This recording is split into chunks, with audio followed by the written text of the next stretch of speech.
Frères et sœurs, que la paix et la grâce de notre Seigneur et Sauveur Jésus-Christ soient avec vous.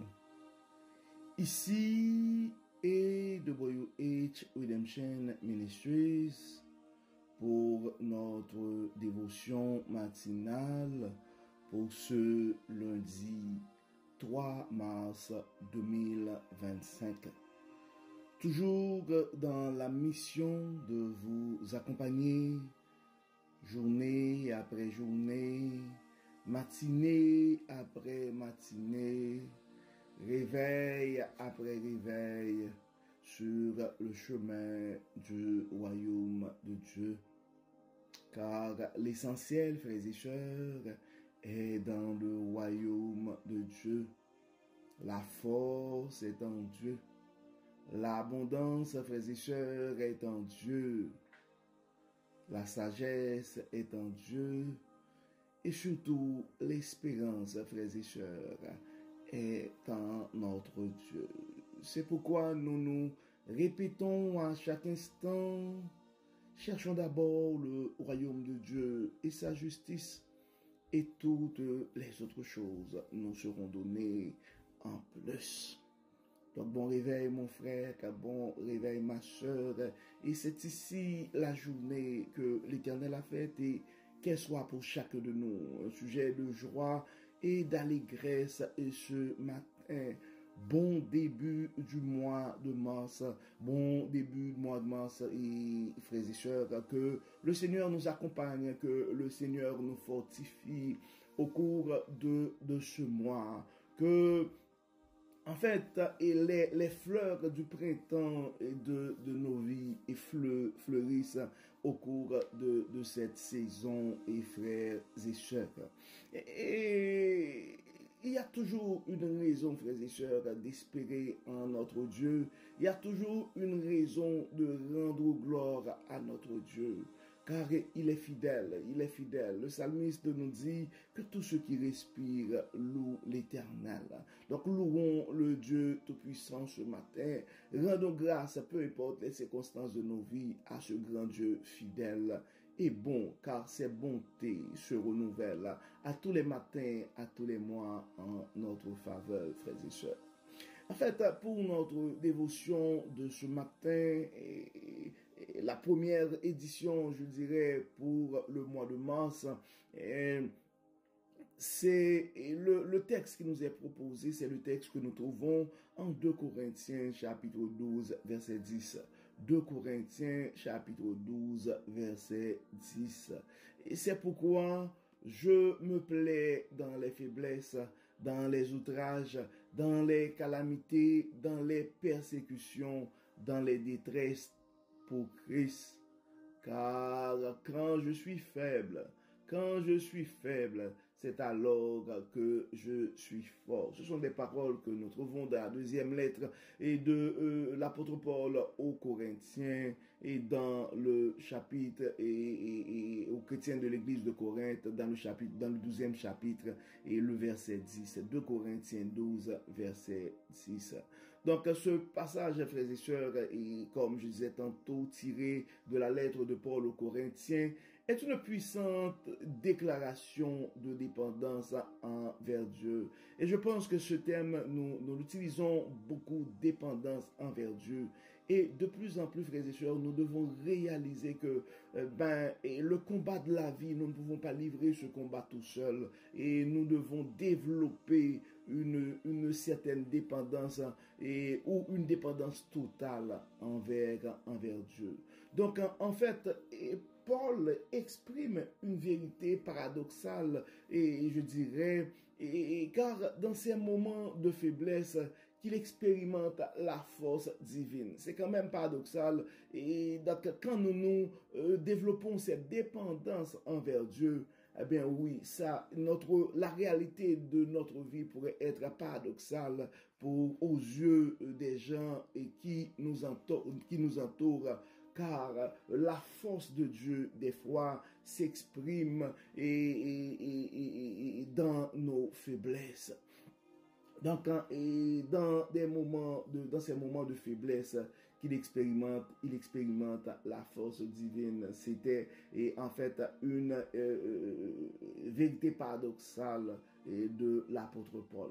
Donc, cette proclamation en fait découle de son expérience d'un écharde dans la chair. Donc, un élément inconnu mais douloureux pour lequel il a prié à 3 reprises afin d'être délivré.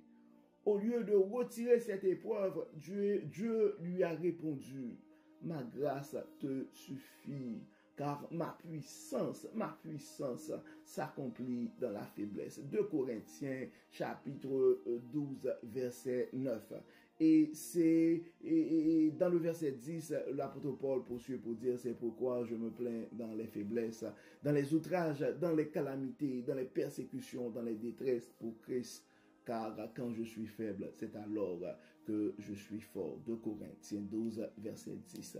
Donc, en fait, frères et sœurs, Paul accepte cette réponse avec foi et humilité. Donc, il réalise que ce n'est pas dans ses propres capacités, mais dans son abandon à Dieu que réside sa véritable force.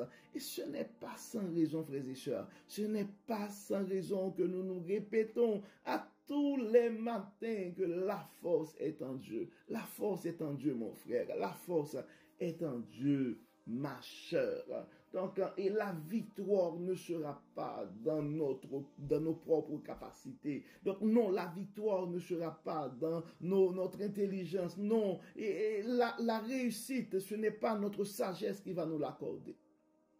Mais c'est la force qui est en Dieu et qui va se manifester et autant marquée dans nos faiblesses. En fait, et si nous regardons ce texte, frères et sœurs, on s'entend, c'est un message d'humilité. Donc, nous sommes appelés ce matin à l'humilité. Et si nous prenons le temps de regarder, en fait, le passage que nous trouvons en 2 Corinthiens, chapitre 12, versets 1 à 6, donc, Paul parle des révélations qu'il a reçues, mais il souligne que Dieu l'a gardé humble grâce à l'écharde dans la chair. Probablement, et le tourment de ta vie, cette déception, ce scandale est dans ta vie pour t'aider à garder un cœur humble. Et donc, ça, Paul l'a souligné dans sa lettre aux Corinthiens, dans le 12e chapitre. Et il parle des révélations qu'il a reçues, mais il souligne surtout que Dieu l'a gardé humble grâce à l'écharde dans la chair. Donc, gardons l'humilité, frères et sœurs. Il y a aussi dans ce texte la grâce. Nous devons nous rappeler, frères et sœurs, que la grâce de Dieu est souveraine. La grâce de Dieu est souveraine. Et c'est surtout dans 2 Corinthiens 12, verset 9, que l'apôtre Paul parle ceci. Ma grâce te suffit, car ma puissance s'accomplit dans la détresse. Donc, ce verset met l'accent sur le suffisant amour de Dieu, même au milieu des épreuves. Et ça me rappelle ce chant, Dieu seul suffit, oui. Et Dieu seul suffit. Le suffisant amour de Dieu. L'amour de Dieu est suffisant, mon frère. L'amour de Dieu est suffisant, ma soeur. La présence de Dieu dans ta vie est suffisante, mon frère. La présence de Dieu dans ta vie est suffisante. Et ma soeur, oui, le Saint-Esprit, la présence du Saint-Esprit est suffisante. Donc, c'est pourquoi généralement j'aime dire Dieu et toi, et ça fait la majorité. Donc, quand Dieu est à tes côtés, tu as le quorum. Et autre chose que nous devons réaliser, frères et sœurs, c'est une perspective rédemptrice sur la souffrance. Une perspective rédemptrice sur la souffrance. Ça pourrait apparaître comme un gros mot, mais frères et sœurs, l'apôtre Paul l'a bien expliqué dans Hébreux 12, 10 à 11. La discipline et les épreuves sont utilisées par Dieu pour nous rendre plus saints et dépendants de lui. Et donc, c'est comme il y a une mission rédemptrice, et je pourrais dire, dans la souffrance. Et maintenant, pour nos réflexions de ce matin, frères et sœurs, nous avons des questions à nous poser. Quelles sont ce matin nos échardes aujourd'hui? Quelles sont nos échardes? Donc en Somme 34, verset 19, Et la parole, le psalmiste nous dit, le malheur atteint souvent le juste, mais l'Éternel l'en délivre toujours. Donc nous sommes appelés à réfléchir ce matin, frères et sœurs, comment nos faiblesses peuvent nous amener à dépendre davantage de Dieu. Comment nos faiblesses pourraient nous aider à réaliser que l'amour divin, l'amour de Dieu est suffisant. Ouais, quelles sont la grande question à nous poser ce matin est la suivante. Quelles sont nos échardes aujourd'hui? Et la deuxième question à nous poser, c'est comment la grâce de Dieu agit-elle dans nos moments de faiblesse? Et en Philippiens 4, verset 13, la parole nous dit, « Je puis tout par celui qui me fortifie. Je puis tout par celui qui me fortifie. » Et nous devons nous poser et réfléchir sur cette question, frères et sœurs. Sommes-nous conscients de la manière dont la force de Dieu opère en nous?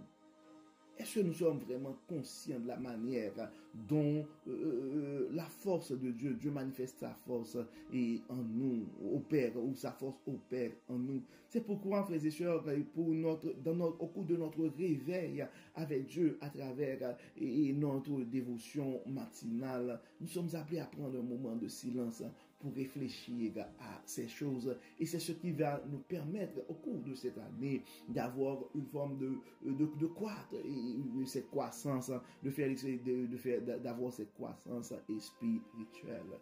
Et en fait, la dernière question que nous pouvons nous poser est, sommes-nous en paix avec le fait que la force spirituelle ne dépend pas de nos capacités, mais de notre dépendance à Dieu? Donc, en Ésaïe 40, verset 29-31, et en fait, on pourrait résumer en ceci: il donne de la force à celui qui est fatigué, et il augmente la vigueur de celui qui tombe en défaillance. Et des fois, est-ce que notre ego, on essaie de prendre le contrôle des choses parce que nous sommes des personnes indépendantes, nous avons une certaine capacité, nous n'allons pas tout remettre entre les mains de Dieu. Écoute, les sœurs, Dieu donne la force à celui qui est fatigué. Il augmente la vigueur de celui qui tombe en défaillance. Et soumettons-nous, Dieu, frères et sœurs, à la toute puissance de Dieu. Développons cette dépendance à Dieu. Et ayons cette culture, cultivons cette mentalité que l'amour divin, l'amour de Dieu est suffisant. Et en fait, à travers, nous avons quand même quelques commentaires bibliques par rapport à ça. Nous avons par exemple John Wesley et souligne que les faiblesses incluent tous les défis et que Dieu utilise ces moments pour manifester sa force en nous. Ce sont en fait les points que des conseils ou des commentaires de John Wesley par rapport à notre sujet de ce matin. Et les faiblesses incluent tous les défis et que Dieu utilise ces moments pour manifester sa force en nous. Et dans les commentaires de Matthew et Matthew Henry, nous pouvons lire ceci aussi. Et met en avant, et c'est comme une suggestion, met en avant la grâce comme le secours divin qui soutient le croyant dans toutes ses épreuves. Donc nous sommes appelés, frères et sœurs, ce matin, ce sont les conseils de Matthew Henry, et de mettre en avant la grâce, mettons en avant la grâce comme le secours divin qui soutient le croyant dans toutes ses épreuves. Et nous avons Charles Spurgeon qui est lui aussi nous suggère ceci: montre que lorsque nous atteignons la fin de nos forces, que nous découvrons pleinement celle de Dieu. J'aime beaucoup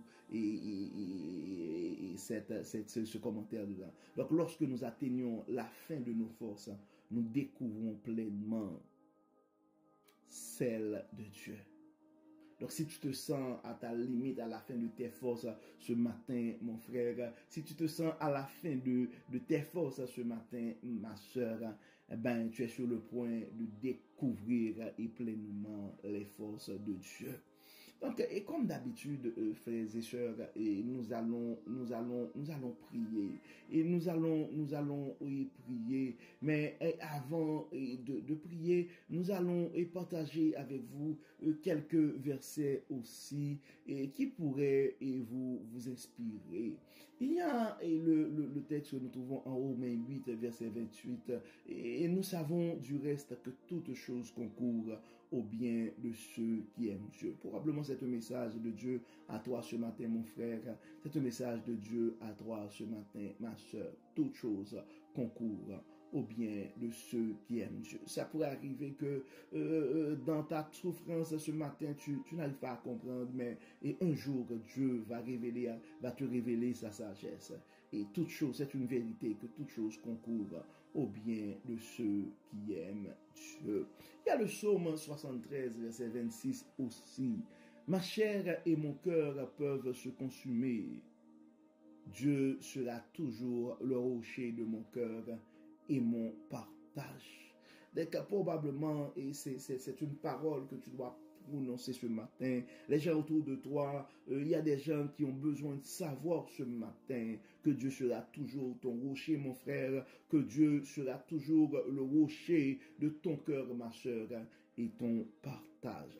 Psaume 73, verset 26, ma chair et mon cœur peuvent se consumer. Dieu sera toujours le rocher de mon cœur et mon partage. Puis, il y a le texte que nous trouvons en Jacques 1er, 2 et 4.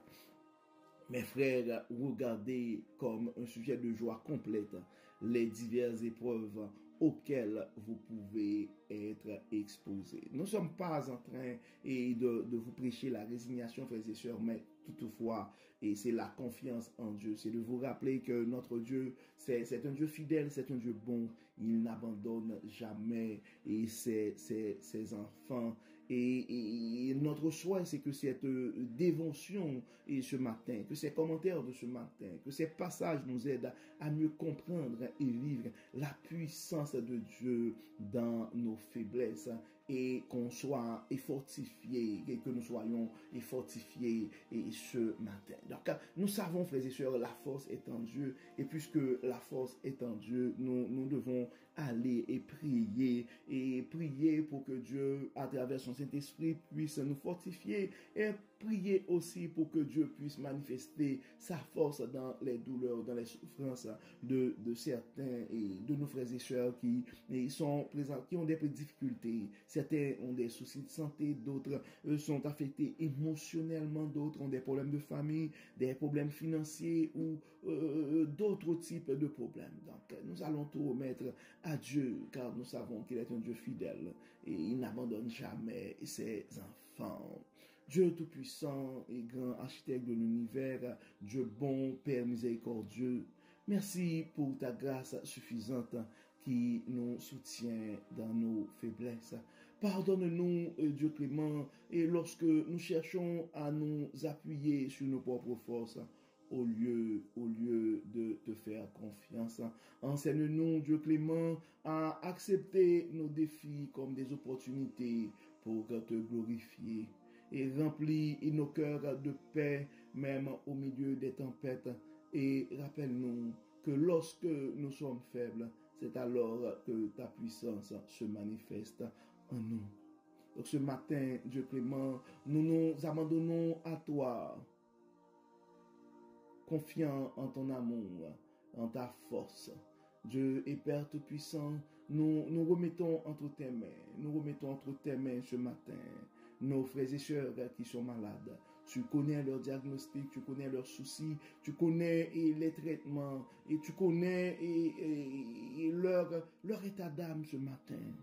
Dieu de toute grâce, Dieu de toute bonté, Dieu de toute miséricorde, Dieu de toute puissance, nous demandons de toucher ces corps malades ce matin. Nous avons des frères et sœurs qui sont malades dans leur corps, mais leurs esprits émotionnellement ils sont affectés aussi.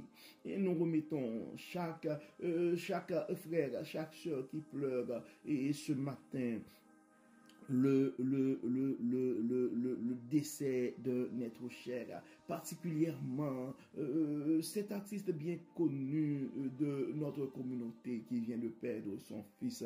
Nous réclamons ta consolation sur cette famille et sur tous ceux qui sont affectés par ce départ. Nous avons d'autres frères et d'autres sœurs qui ont des diagnostics, je dirais, bizarres. Et nous te demandons des maladies étonnantes, assez rares, mais tu les connais par le nom. Nous te demandons, Dieu clément, de les toucher, de manifester ta puissance dans ces moments de faiblesse.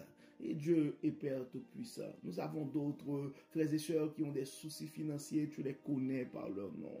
Nous demandons, Seigneur, de les soutenir.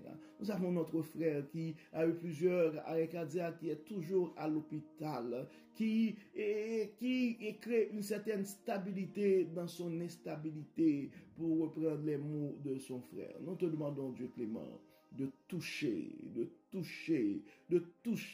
cette famille, de toucher ce frère là où il est, de toucher ses enfants et de faire briller ta gloire, ta puissance dans sa vie. Nous te demandons, Seigneur, non seulement et d'agir ce matin sur son corps, mais d'agir aussi sur son âme et son esprit de façon positive, de façon à faire briller ta gloire et à montrer que effectivement tu fais briller ta puissance, ta force se manifeste dans nos faiblesses. Nous avons des frères et sœurs qui sont découragés, qui sont à la limite de leur force ce matin.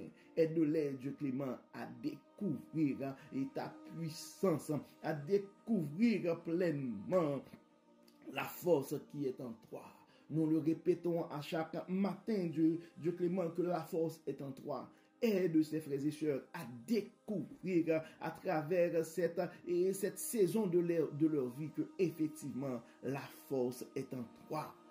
Dieu Tout-Puissant, Père éternel bon, omniprésent et omniscient.